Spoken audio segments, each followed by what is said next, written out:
विद्यार्थी मित्रों हवे पेम्पलेट प्रमाणे लास्ट में આપણે एग्जाम्पल नंबर 31 ગણ્યો હશે એના પછી एग्जाम्पल नंबर 32 થી આજે જોઈએ છે एग्जाम्पल 32 क्रमांक सहसंबंधांक शोधવાનો છે x ની કિંમત આપેલી છે અને y ની x ની કિંમતો આપેલી છે તમને 5 5 5 5 5 5 વખત 5 આપેલું છે એના પછી y માં 2 -2 -2 0 અને 2 આવું આપેલું છે।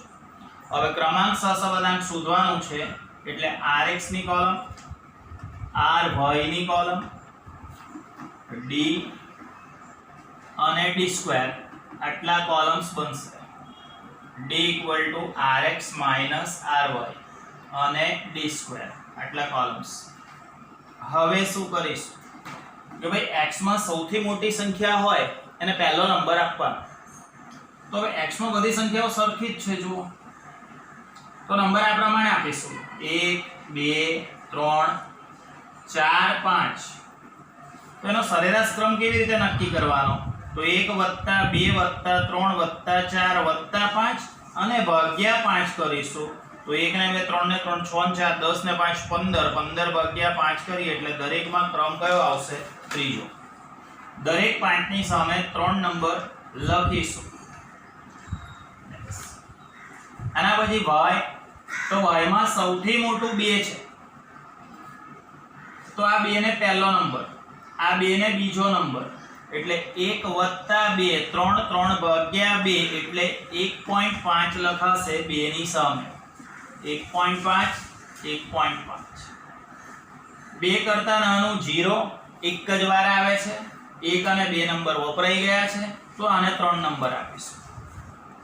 આ -2 બે વાર આવે છે ચોથો નંબર અને પાંચમો નંબર તો 4 + 5 ભાગ્યા 2 એટલે 4.5 બંને -2 ની સામે 4.5 4.5 મૂકીશું ડેશ। આગળ જઈએ છે d rx ry તો rx માંથી ry બાદ કરીશું 3 માંથી 1.5 એટલે 1.5 3 માંથી 4.5 -1.5 3 માંથી 4.5 -1.5 3 માંથી 3 0 અને 3 માંથી 1.5 એટલે 1.5 આ સિગ્મા d હંમેશા 0 આવશે। d સ્ક્વેર કરીશું 1.5 નું 2.25 ફરીથી 2.25 ફરીથી 2.25 0 અને 2.25 આનું ટોટલ કરીએ છે 2 4 6 8 8 ને આ એક 9 થશે સિગ્મા d સ્ક્વેર। એના પછી CF ની ગણતરીનું કોષ્ટક CF ની ગણતરી કરવા માટે પહેલી કોલમ બીજી કોલમ અને ત્રીજી કોલમ ત્રણ કોલમ બનાવીશું। પહેલું લખીએ છે આપણે પુનરાવર્તિત સંખ્યા या પુનરાવર્તિત અવલોકન જેટલી વાર પુનરાવર્તિત થાય તે સંખ્યા એને આપણે લખીએ છે m અને લાસ્ટમાં m³ - m/12। તો સૌથી પહેલા x માંથી 5 રિપીટ થયું અને કેટલી વાર રિપીટ થયું 5 વાર। આગળ 2 રિપીટ થયું અને 2 વાર આવ્યું -2 રિપીટ થયું એ પણ 2 વાર આવ્યું। હવે CF ની ગણતરી કરીએ છે આપણે 5 નો ઘન -5 ભાગ્યા 12 5 નો ઘન 125 125 - 5 120 120 ભાગ્યા 12 કરશો એટલે 10 પડે છે 2 ની 3 ઘન -2 ભાગ્યા 12 તો 2 નો ઘન એટલે 8 8 - 2 6 6 ભાગ્યા 12 એટલે 0.5 અગેન આનું 2 ની 3 -2 ભાગ્યા 12 કરશો એટલે 0.5 તો આ 10 ને અડધું અડધું એટલે CF નું ટોટલ આવશે 11। d સ્ક્વેર નું ટોટલ આવ્યું 9 અને CF ની ગણતરી કરી એનું ટોટલ કેટલું આવે છે 11 આવે છે। હવે ક્રમાંક સહસંબંધાંકના સૂત્રમાં આપણે મૂકી દઈશું। ક્રમાંક સહસંબંધાંક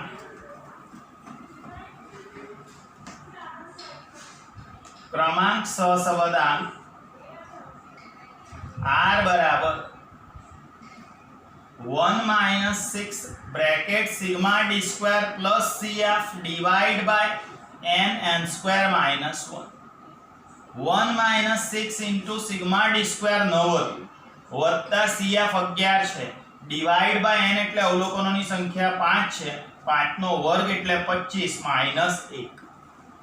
તો 1 માઈનસ 11 ને 9 20 20 ગુણ્યા 6 એટલે 120.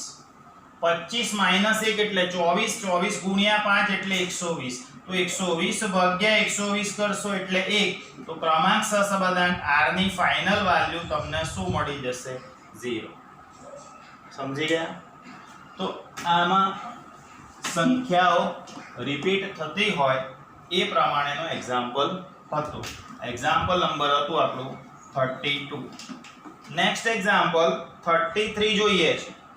33 માં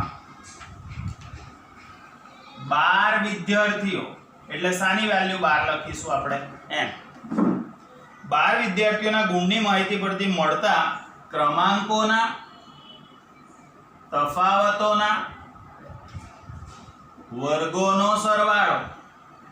ક્રમાંકોના તફાવતોના વર્ગોનો સરવાળો એટલે એને કહેવાશે સિગ્મા ડી સ્ક્વેર. તો સિગ્મા ડી સ્ક્વેર છે 120. ક્રમાંક સહસંબંધાંક r શોધવાનું છે. 1 minus 6 sigma d square divide by n square minus 1. 1 minus 6 into sigma d square એટલે 120 divide by n એટલે 12. 12 નો વર્ગ 144 માઈનસ 1 કરીશું તો 1 માઈનસ 6 ગુણ્યા 120 કરીએ તો 720.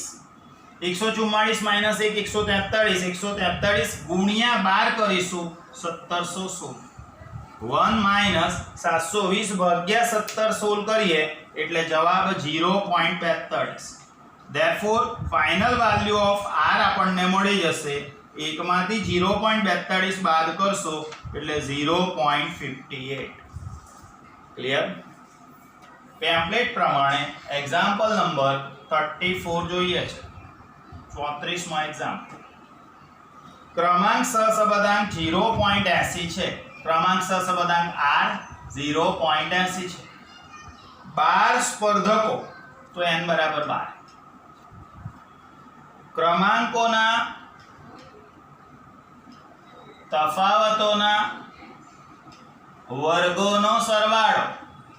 ક્રમાંકોના તફાવતોના વર્ગોનો સરવાળો એટલે સિગ્મા ડી સ્ક્વેર આપણે શોધવાનું છે. તો r ના સૂત્રમાં મૂકીશું 1 minus 6 sigma d square divide by n square minus 1. therefore r આપેલું છે 0.80. 1 minus 6 into sigma d square શોધવાનું છે. n એટલે 12 12 નો વર્ગ 144 માઈનસ 1. હવે ખાસ ધ્યાન આપો આખું પદ જે છે એ માઈનસ સાઇનમાં છે. આને આમ બાજુ લાવીશ એટલે પ્લસ. એવી રીતે 0.80 સામે લઈ જઈશ એટલે માઈનસ. તો આવું થશે 6 સિગ્મા ડી સ્ક્વેર માઈનસ હતું તો પ્લસ થઈ ગયું ડિવાઇડ બાય 144 માઈનસ 1 143 ગુણ્યા 12 એટલે 1716 ઇક્વલ ટુ 1 અને સામે લઈ ગયા minus 0.80. therefore 6 sigma D square divide by 1716 equal to એકમાંથી 0.80 બાદ કરીશું એટલે 0. કેટલા થશે? 20. નેક્સ્ટ સ્ટેપમાં જોજો ધ્યાન આપજો.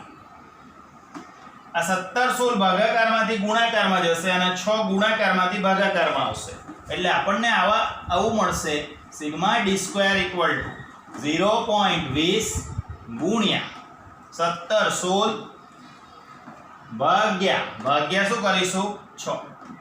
તો સિગ્મા ડી સ્ક્વેરની ફાઇનલ વેલ્યુ આપણને મળી જશે. તો સિગ્મા ડી સ્ક્વેરની ફાઇનલ વેલ્યુ મળશે 57.2 અને કહેવાય ક્રમાંકોના તફાવતોના વર્ગોનો સરવાળો. એક્ઝામ્પલ નંબર 34 જો. ક્લિયર? દેખાય છે બધું બરાબર? ઓકે, આગળ જઈએ છે. આજે આપણો લેક્ચર થોડોક લાંબો રહેશે બરાબર, એટલે બરાબર ધ્યાન આપીને શીખો. અને ગણતા રહેજો અમારી જોડે. એક્ઝામ્પલ નંબર 35 આયા. એક્ઝામ્પલ 35 દેખાય છે.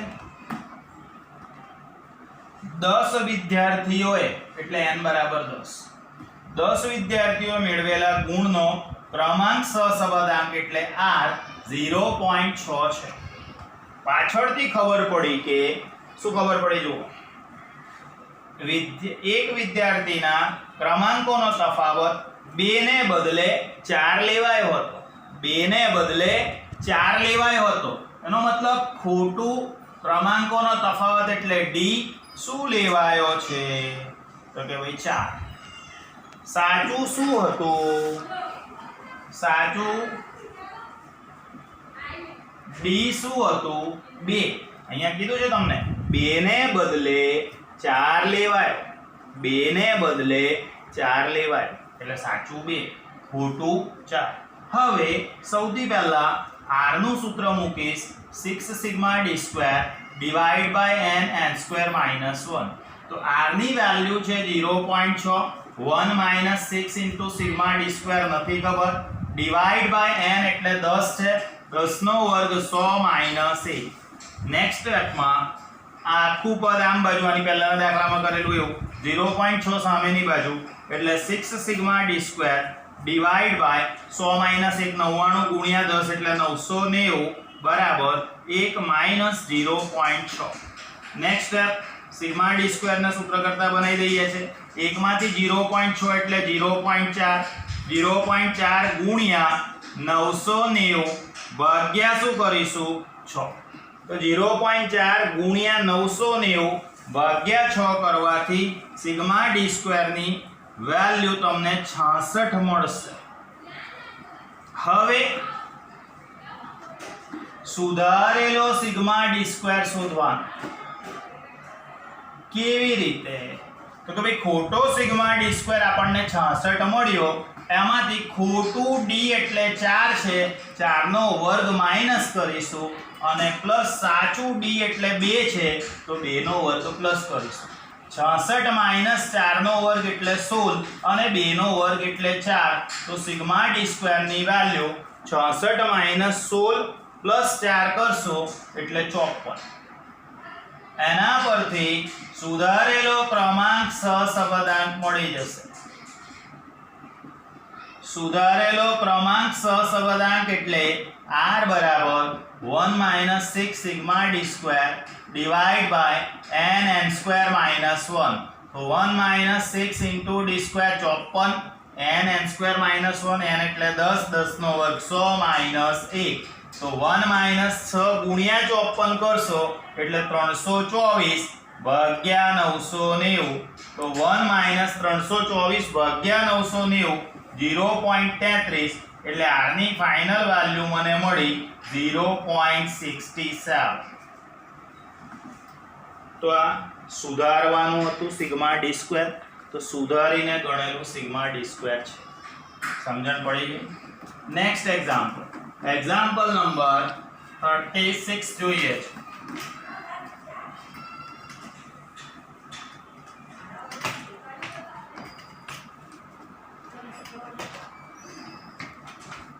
એક્ઝામ્પલ 36 એમાં નીચે આપેલા ક્રમાંકોની જોડ પરથી ક્રમાંક સહસંબંધાંક શોધો. તો ક્રમાંકોની જોડ આપેલી છે. દાખલા નંબર 36 ક્રમાંકોની જોડ. ક્રમાંકોની જોડ એટલે rx કહેવાય ry કહેવાય. તો rx અને ry તમને આપેલા છે. rx દરેક કૌંસમાં પહેલી સંખ્યા rx અને બીજી સંખ્યા ry છે. જેમ કે 2 3 4 5 7 1 2 2 6 5 2 5 5 7. એની બાજુમાં d બનાવીશું rx માઇનસ ry અને પછી બનાવીશું d સ્ક્વેર. 2 માઇનસ 3 એટલે 2 માઇનસ 3 એટલે માઇનસ 1 થશે. 2 minus 3 minus 1 4 minus 5 minus 1 7 minus 1 6 2 minus 2 0, 6 minus 5 1, 2 minus 5 minus 3, 5 minus 7 minus 2, sigma D always 0. D square બનાવતા આવડે 1 1 36 0 1 9 અને 4 ટોટલ કરશો સિગ્મા ડી સ્ક્વેર આવી જશે 52. r ના સૂત્રમાં મૂકી દેવાનું છે 1 - 6 sigma D square n square -1. આમાં વેલ્યુઝ મૂકીએ છે 1 - 6 * d સ્ક્વેર 52, n એટલે 1 2 3 4 5 6 7, 7 નો વર્ગ 49 માઈનસ 1 કરીશું 6 ગુણ્યા 52 એટલે 312, 49 માઈનસ 1 48, 48 ગુણ્યા 7 336, તો 1 - 312 ભાગ્યા 336 0.93, એટલે ક્રમાંક સહસંબંધકની ફાઇનલ વેલ્યુ 0.07 મળશે. ક્લિયર? આજે આપણે એક્ઝામ્પલ નંબર 32 થી ચાલુ કર્યું છે અને એક્ઝામ્પલ નંબર 38 સુધી જવાનું છે. સમજણ પડે છે? થોડી વાર લાગે, કઈ નહીં, સમજણ પડી ગઈ આ દાખલામાં. Next example number 37. 37 નંબરનો એક્ઝામ્પલ 37મો દાખલો જુઓ અંદર. એમાં શું કહ્યું છે? એક દ્વિચલ માહિતી માટે, દ્વિચલ એટલે બે ચલ હોય એવી માહિતી, એક ચલ x બીજો ચલ y, sigma in bracket rx ry કૌંસ પૂરાનો વર્ગ આપેલો છે 26.4, ક્રમાંક સહસંબંધાંક r 0.84. તો જોડકાની સંખ્યા મેળવો, મતલબ કે n શોધવાનો. તો n શોધવા માટે સૂત્ર મૂકીએ છે 1 - 6 sigma d square divide by n square -1. r ની વેલ્યુ 0.84, 1 - 6 ઇન્ટુ, અચ્છા rx ry એને બદલે લખાશે સિગ્મા d સ્ક્વેર. કે યાદ કરો d બરાબર શું હતું? rx ry હતું. તો rx ry ને બદલે d અને એનો સ્ક્વેર એટલે sigma d square 26.4 divide by n square -1 n square -1 as it is. હવે આ આખું પદ માઈનસ, સામે ટ્રાન્સફર કરો પ્લસ, અને સામે લઈ જાઓ માઈનસ. 6 ગુણ્યા 26.4 કરીશું તો 6 ગુણ્યા 26.4 એટલે 158.4 થશે. 6 ગુણ્યા 26.4 158.4 ડિવાઇડ બાય n સ્ક્વેર -1 બરાબર 1, અને સામે લઈ ગયા -0.84. હવેના સ્ટેપમાં 158.4 ડિવાઇડ બાય 1 માંથી 0.84 0.16 વડે ભાગવાનું થશે, બરાબર 0.16 વડે ભાગવાનું થશે, બરાબર કરીને નેક્સ્ટ સ્ટેપમાં આને ઉપર લઈ જઈએ છે n સ્ક્વેર -1. હવે n in bracket n square -1 બરાબર 158.4 ભાગ્યા 0.16 કરશો એટલે કેટલા આવશે? 990. હવે n ની કિંમત કેવી રીતે લાવવાની? આવું આવ્યું છે આપણું લાસ્ટમાં, આવું આવ્યું છે. હવે n ની જગ્યાએ મારે ધારવી પડે કિંમત. n બરાબર 5 લઈએ તો ભાઈ આવું થાય. જો 5, 5 નો વર્ગ 25 માઈનસ 1, તો 25 માઈનસ 1 24, 24 ગુણ્યા 5 એટલે 120. હવે અહીંયા 990 આપેલા છે એટલે આ ના ચાલે. ખબર પડે છે? જો હું 9 લઉં તો 9 નો વર્ગ 81 માઈનસ 1, 81 માઈનસ 1 એટલે 80, 80 ગુણ્યા 9 એટલે 720. તો ભાઈ આ ના ચાલે. તો પછી હું n 10 લઉં છું, 10 નો વર્ગ 100 માઈનસ 1, 100 માઈનસ 1 એટલે 99, 99 ગુણ્યા 10 એટલે 990. તો આ જ ચાલશે. ખબર પડે છે? એટલે અહીંયા ફાઇનલ વેલ્યુ લખવાની 10, 10 નો વર્ગ 100 માઈનસ 1 બરાબર 990. હવે હું કમ્પેરિઝન કરીશ તો n ની કિંમત મને કેટલી દેખાશે? n બરાબર કેટલા દેખાશે? 10 દેખાશે. ક્લિયર? સમજણ પડી ગઈ? ઓકે, આ n શોધવાનો એક્ઝામ્પલ હતો. કેવી રીતે ગણવાનો આખો દાખલો સમજાયો છે એટલે કોઈ પ્રોબ્લેમ નથી. 38 નંબર 38 નંબરના એક્ઝામ્પલમાં જોજો, ખાસ ધ્યાન આપજો. ક્રમાંકોના તફાવત આપ્યા છે. ક્રમાંકોના 38 નંબર,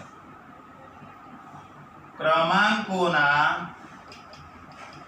તફાવત. હવે ક્રમાંકોનો તફાવત એટલે d કહેવાય, d સ્ક્વેર ના કહેવાય. તફાવતના વર્ગોનો સરવાળો હોય તો ડી સ્ક્વેર કહેવાય. અહીંયા ક્રમાંકોનો તફાવત એટલે એકલું ડી કહેવાશે. -2 5 -3 2 1 2 -5 આવું આપેલું છે. હવે આના પરથી શું કરીશું કે ભાઈ ક્રમાંક સહસંબંધાંક શોધવાનું છે. સિગ્મા ડી સ્ક્વેર મેળવીએ છે 2 નો વર્ગ એટલે 4 વત્તા 5 નો વર્ગ એટલે 25. ભાઈ વર્ગ કરીએ તો વત્તા જ થઈ જાય. 3 નો વર્ગ 9, 2 નો વર્ગ 4, 1 નો વર્ગ 1, 2 નો વર્ગ 4, 5 નો વર્ગ 25.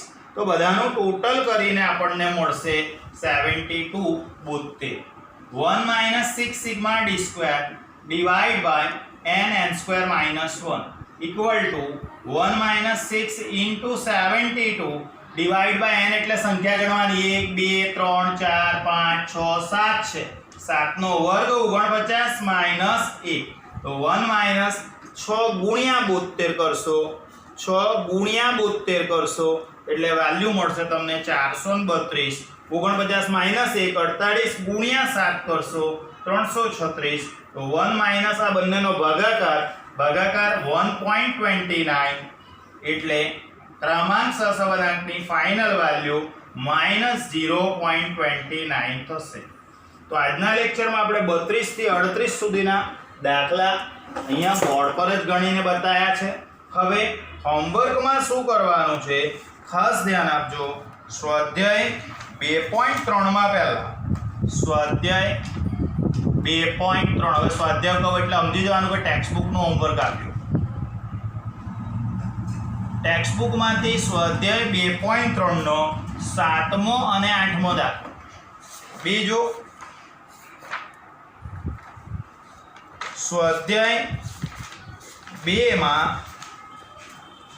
સ્વાધ્યાય 2 મારા ખ્યાલથી સ્વાધ્યાય 2 માં ઈ સેક્શનના બધા થઈ ગયા છે એટલે હવે એફ સેક્શનમાંથી તમે ગણશો.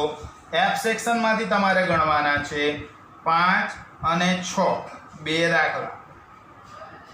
1 મિનિટ. અચ્છા ચાલો 5મો દાખલો, 6થો દાખલો અને 11મો દાખલો. 5 6 અને 11 ટોટલ 5 દાખલા હોમવર્કમાં કરવાના છે. 7મો 8મો સ્વાધ્યાય 2.3 નો અને સ્વાધ્યાય 2 નો 5 6 અને 11 નંબરનો એક્ઝામ્પલ. આવતીકાલે ફરીથી મળીશું. Bye bye, Tata, C.